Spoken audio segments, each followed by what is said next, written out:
100 unemployed, 1 million working as volunteers.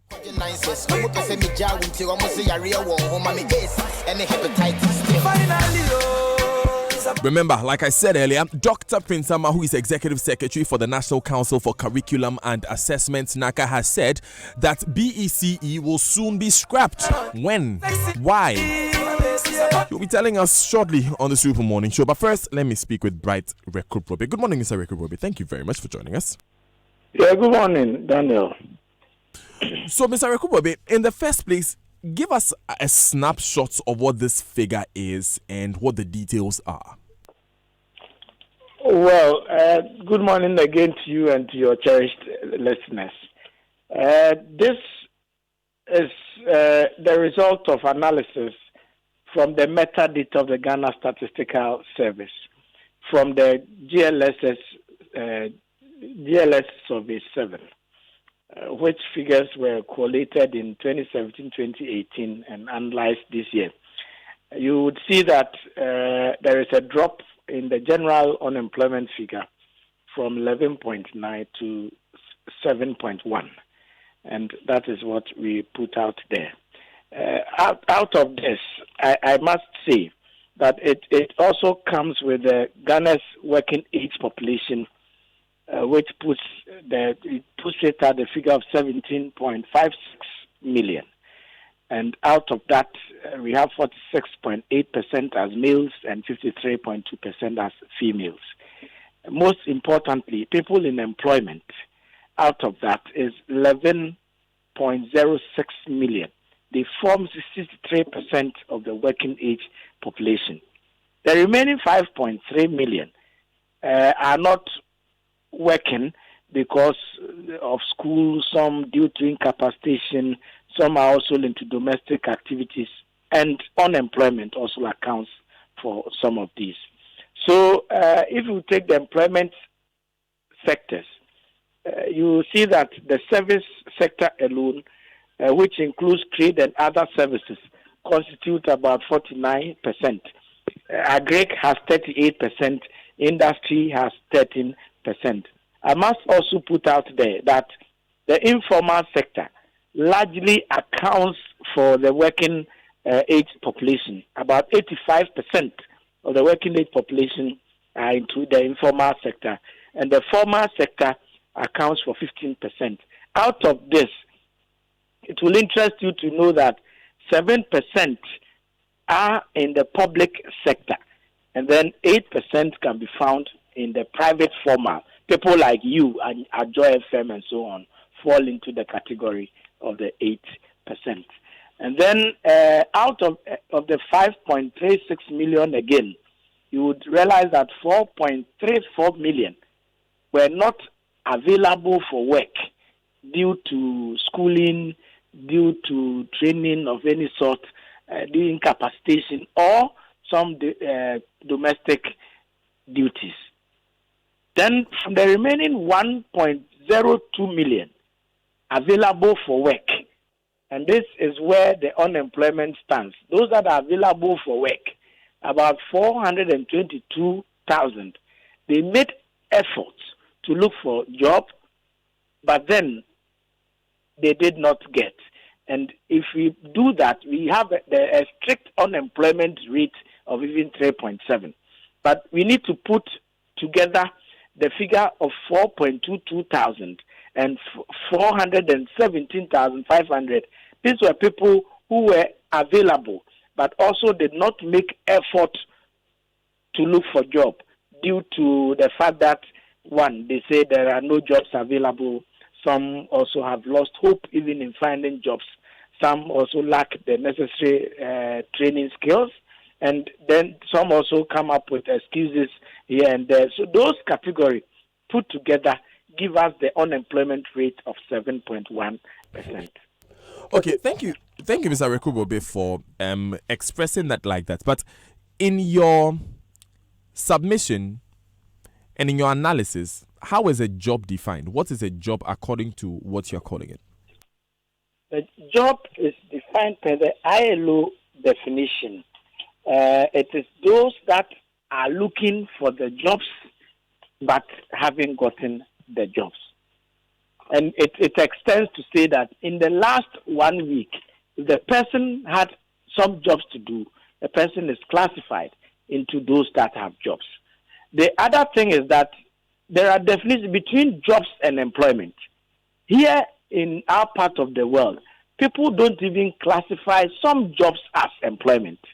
And I think that I need to make this emphasis very, very clear.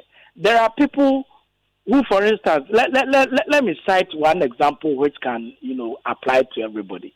I have somebody who comes to my house every Sunday to cut my hair, for example. He comes and say 20 cedis, 30 cedis, he takes it. It's not only me that morning. We are about 5 or 6 on the stretch. He does that. Before 10 a.m., he earns about 200 cedis. Our part of the world, we don't even see that as job. Elsewhere, you would have to declare the income that you get out of that and taxes taken as such. But in our part of the world, these things are not counted. And people doing that don't even see themselves as people in employment. Most people think that employment should be something that comes with a tie and so on. But if you look at the analysis, clearly, you will see that 85% of the working age population are in the informal sector. This means those that are using their skills, the artisans, the masons, all that. Even recently, look at what the e-wealth is doing. People have even lost hope in the banks. Now transacting more business at the MTN centers, which doesn't need any qualification to be doing. You find people sitting there and they still classify themselves as not having employment. But these are jobs that come as also from the ILO definition. All these are classified as jobs. Mr. Rekubobe, you began by defining unemployment in the ILO definition, which is you are looking for a job and you can't get one, which is not disputed. But we know that in the informal sector, as you mentioned, we have casual workers there, we have apprentices there, and we have people, of course, underemployment cannot be defined, but we have casual workers and we have apprentices, those with unreliable source of employment. Would you classify all of those people as having jobs? In fact, if you look at the Labor Act, casual work is allowed. They are all classified as jobs. They are all classified as jobs. You cannot say people are not having employment because they are in casual employment. It doesn't work that way. Once the job comes at the end of the week, at the end of fortnight, at the end of the month, it comes with some kind of income. It is classified as jobs. When was this data taken, Mr. Rekubobe? This data was taken for the metadata of Ghana Statistical Service. I'm asking for when it was taken. Oh, it's between 2017 and 2018 and analyzed this year. So if I was working on a road project in 2018 and the Ghana Statistics Service captured me as employed, by now, if I don't have a job, this figure has changed. Mr. Dazi, you unfortunately, the benchmarks for measuring distance are what we have. So, let me give you an example. We open an opportunity for people to buy forms and go to school, and you didn't buy the form and the gate closes or the window closes. You cannot say we must go back and open. You only count those who bought the forms during the period. So these things are international standards. That is how they are benchmarked. It is not that probably the Ministry of Employment has taken its own peculiar, processes and are working. As for the metadata, the Ghana Statistical Service are in charge. They collate them, and then when it comes, we in the Employment Ministry together with them must sit down and do the analysis. What is also happening is that, to be honest with you, the minister last week when we met with the Ghana Statistical Service indicated his readiness to ensure that we support the Ghana Statistical Service. These are this data and to produce a more frequent statistics. As we speak, it is 2 years interval. The last one, for instance, that when we came, If you called me last week, I'll only be able to tell you unemployment figure of 11.9 as a result of the 2015 GLSS survey. It must not be so. Elsewhere in the US and UK, they are even able to tell you every week. But for resource constraint, we cannot churn out these figures. And Minister is looking at, why don't we look at the bulk of data, tease out that of employment, and be able to probably do a biannual. So gradually, we will get there. We will get there where we can give you figures every 6 months. And indeed, I'm even optimistic that with time, we can go as the US are going with these gadgets and sophisticated e-world and things we have like that for data collection and analysis. With time, we must be able to turn out figures more frequently. But for now, if you were captured in 2017 or 2018, and we are turning out the figure, and we are not saying the figure as we are turning out now is today, but today that is what we have. Right. Mr. Yakubu, does this 600,000 number, does this include the NAPCO recruits? Yes. The 600,000 includes the NAPCO recruits. And indeed, somebody even called me a while ago and was asking whether NAPCO, the NAPCO program creates jobs or not. Why not? Why not? We came and met unemployment figure. I mean, when I say we, I mean the current government. We met unemployment figure 11.9. And it was because all these people were classified. There had been young graduates who had come out of school and who were there looking for jobs. They go and they say, you need 2 years experience. You need 1 year experience. I must put on record, and it's been said time and again, that NAPCO is not in itself a job that you stay until you retire. Indeed, the NAPCO program was for 3 years and was to equip people. As we speak, people have even exited NAPCO, the private nurses and so on. They've exited, moved into the formal sector. As you heard probably a month ago, so the Ministry of Health alone accounts for about 54,000 nurses since we came into office. And all these people are part of that. So somebody doing NAPCO and getting money at the end of the month cannot be said he is not in any job. Mr. Yakubu, let me ask a question. Now, you've added 611,397 jobs to the formal sector. Should we not be seeing a corresponding increase in the number of workers paying taxes on the GRA's payroll? That is correct.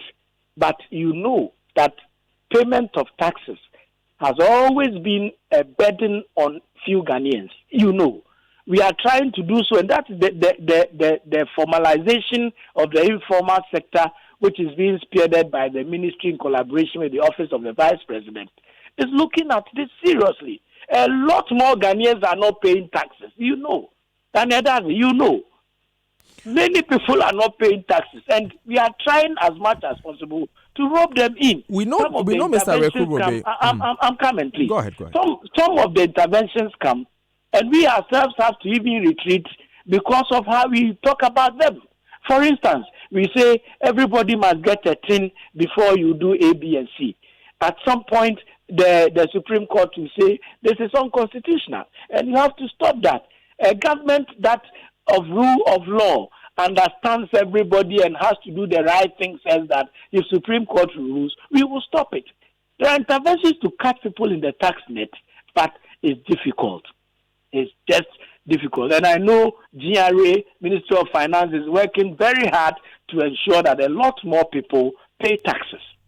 I'm only curious, Mr. Yakubu, because you mentioned these jobs as formal sector jobs. That means they are already formalized. The challenge with GRA is in the informal economy. So naturally, these persons should be on a payroll and should be paying PAYE. Dan, it is not surprising at all to find people in formal jobs that are not paying even their SNIT. SNIT has prosecutorial powers to prosecute those who are not paying on SNIT. If these things were not existing, will they be there? It's not. We went to SNIT and had a figure of 108,000 people supposed to be in the formal sector and paying their SNIT. Others are not. Just this week, I even saw a letter from a private school, people supposed to be in formal employment, pleading with SNIT that is not going to pay their SNIT for the month of July. This should not be happening. They are not surprising. Does this include the 343,458 who are working for ministries, departments, and agencies? That does not. Those working in the ministry, department, agencies are not. The figure we got from SNIT are from the private former. Okay, so these 343,000, ideally, they should have added to the SNIT, to the GRA figures as well. Yes, I have not spoken to GRA. I'm unable to speak to what happens in GRA. These are figures. These are figures we have gotten from the MMDs, and here too, I must emphasize, they are figures we got from our ministries, departments, agencies. We collated them, and in spite of all the interventions that are ruling, for those in the public format, these are the means we got them. Right. I just found it curious because the most recently updated figure still had it at 1.25 million when it comes to formal sector taxpayers. And for MDAs, with the challenges that the private sector faces, I know the public sector doesn't face it. So it was just a curiosity there. But Mr. Rekrubobe, beyond that, some announcements were made by your sector minister, Mr. Bafwewa, last year, 750,000, over 1 million at a point, all being jobs created. Does this figure add up to that? Yes, this figure, the 611 we have in the formal sector excludes the 2,031,000 my minister talked about. Last year, he talked about I've forgotten the figure, but it included about 750,000 from the planting for food and jobs. This year, we have collated that for food and jobs. I must say that if we even go further in the next quarter to come, we will have more figures when the rearing for food and export is added. And these are largely in the informal sector that accounts for the 85% of the working age population. I find that curious because when the Agric Minister was queried on this planting for food and jobs figure, he mentioned that a number of those jobs were estimated that, considering the number of bags of fertilizer that were given out, this is how many people they should be hiring. Has that position changed? Well, these are figures. We in the employment ministry, we deal with our sister ministries and agencies and departments. So we go there and we collate the figures that they give us. So speaking to the details of how it's been, I'm unable to do so. But at least the figures that they give us from the district, those that they are supplying the fertilizers to and all that, account for those numbers. So as we speak, the planting for food and jobs to date has about 1.593 million jobs.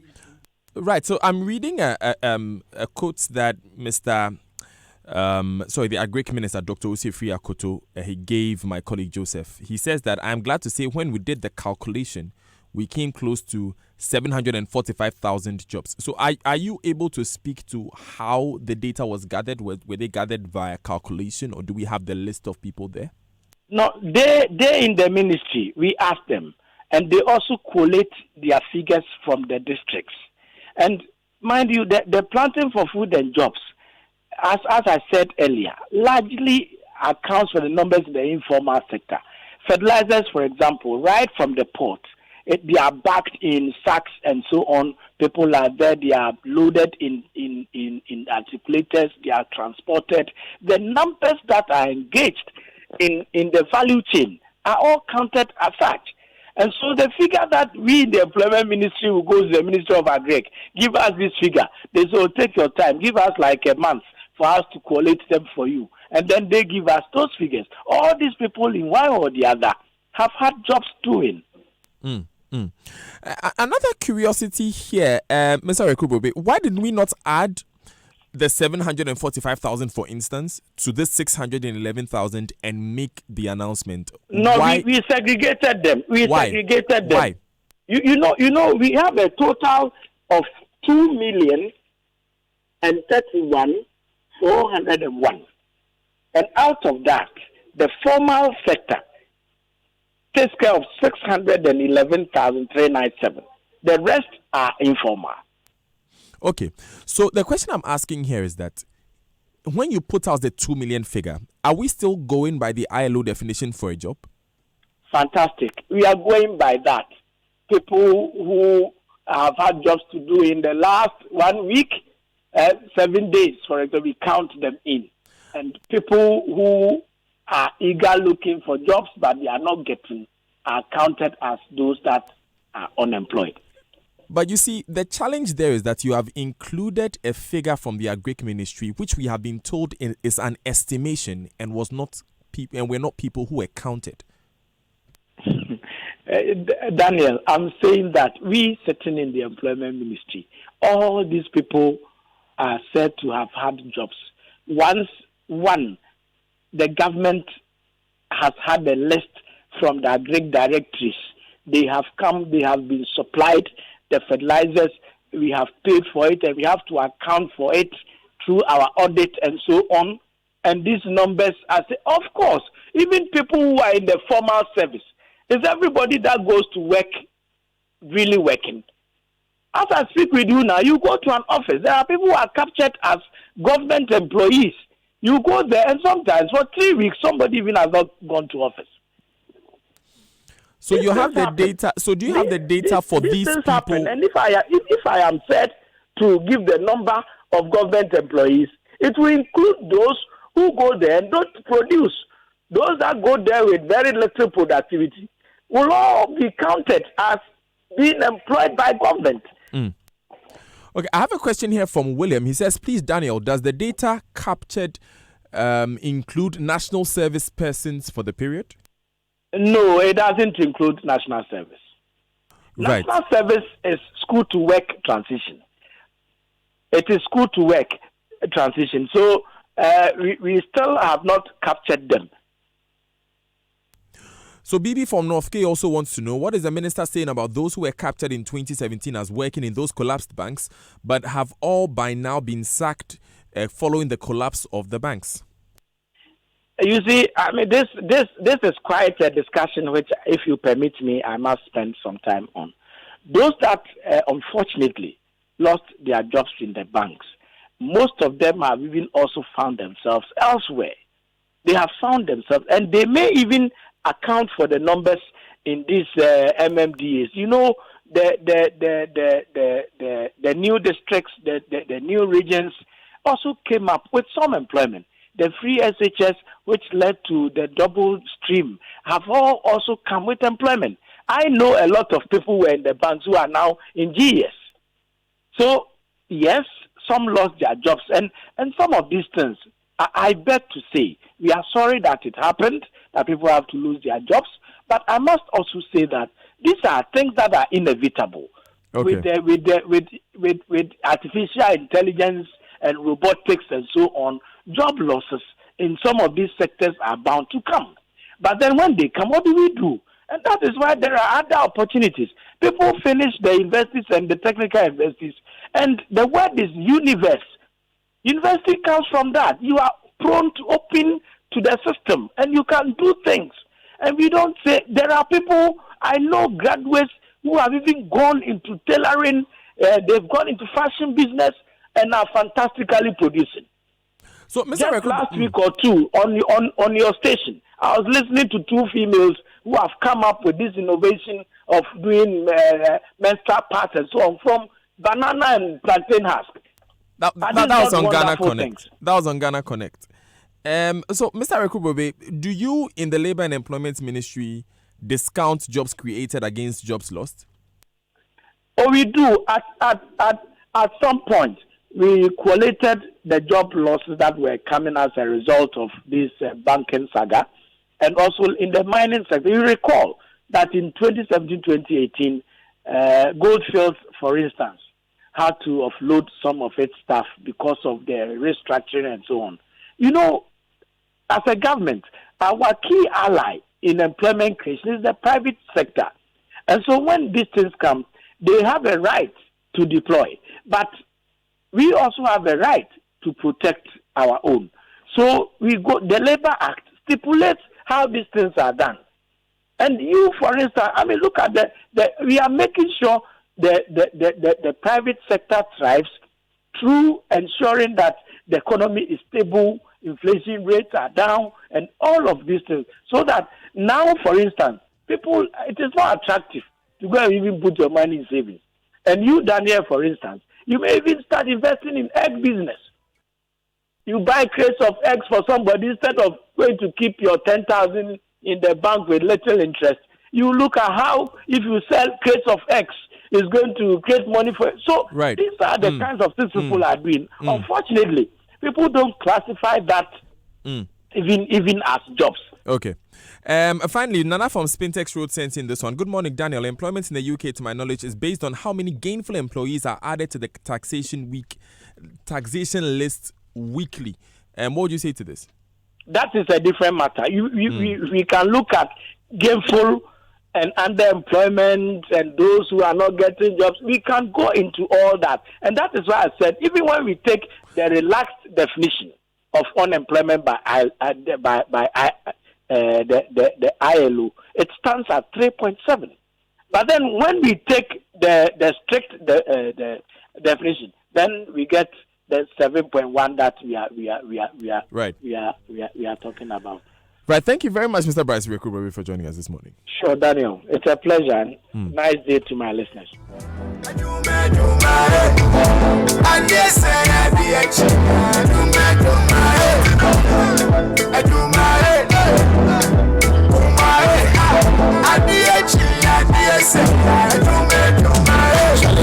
If you know the 20 minutes past 8 here on your Super Morning Show. Enjoy 99.7 FM. So that was Bright Rekrubobe. So I must ride on. So we put a few figures to, and put a few more explanation and insight into this figure that was put out. By the way, the Finder story was written by our own friend John Elliott Hagen, who was our guest on I Survived a couple of weeks ago. Good morning, John. With the seaside gone, they say more outside. That's the. So Bright Rekrubobe tells us that in the first place, these are formal sector jobs. They do not include the NAPCO recruits. They do not include the number of 745,000 that were put out by the Agric Ministry last year.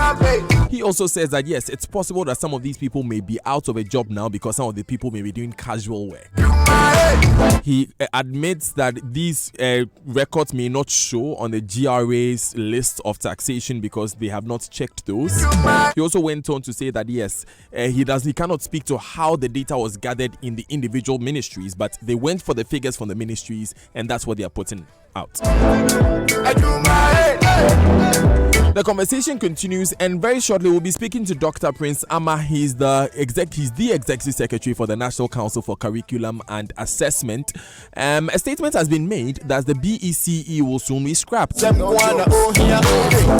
We'll get an understanding from him as to what exactly the position of NACA is.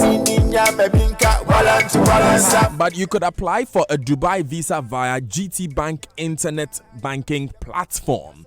It's easy. You can apply, make payments for Dubai visas anywhere and anytime through our GT Bank International Banking Platform within minutes. Simply log on to Internet Banking, select Visa Fees and the payments, and choose Dubai Visa Fees. Kindly select Self-Service. Click on Add Services to add this service if not already activated. Provide your details and click on the Upload Data button to complete the application and make payments instantly. Now, within 48 hours, your visa will be sent to you via the email address you provided. It's that easy and stress-free. Kindly contact your relationship manager or call 0302 611 560 for further inquiries and assistance. Guarantee Trust Bank. Would you rather bank with us?